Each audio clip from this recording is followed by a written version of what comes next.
True story. I grew up thinking that Lot's wife tripped over a bunch of rocks, got turned into a pillar of salt.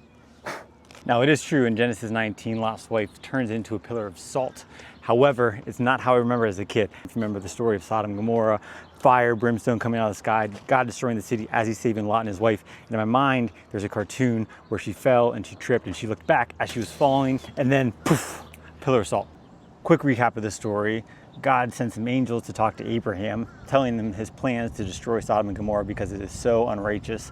And Abraham pleads multiple times with God to not do that, knowing that Lot was living there.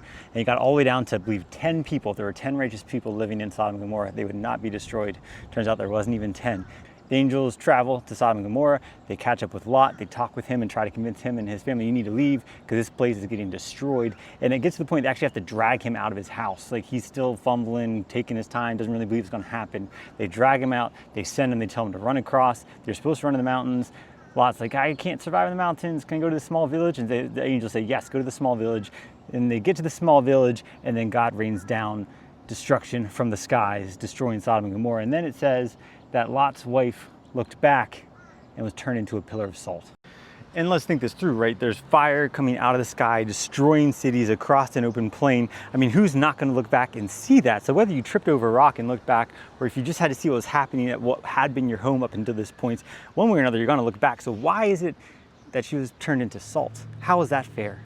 And the answer to that is actually in the translation of the word looked back, because the word in the original Hebrew was nabat, and nabat does not mean just looked back or glanced or looked in that direction. It means you looked back nostalgically, longingly, wanting for something that you remember with fond memories. So what it means is Lot's wife, even though she was saved from the destruction that was happening to Sodom and Gomorrah, even though the angels pulled them out of the house and kicked them out of town so that they wouldn't actually get killed themselves, she still looks back with nabat. She looked back wishing for the other time, wishing for the thing that God had saved her from. And that is why she was turned into salt.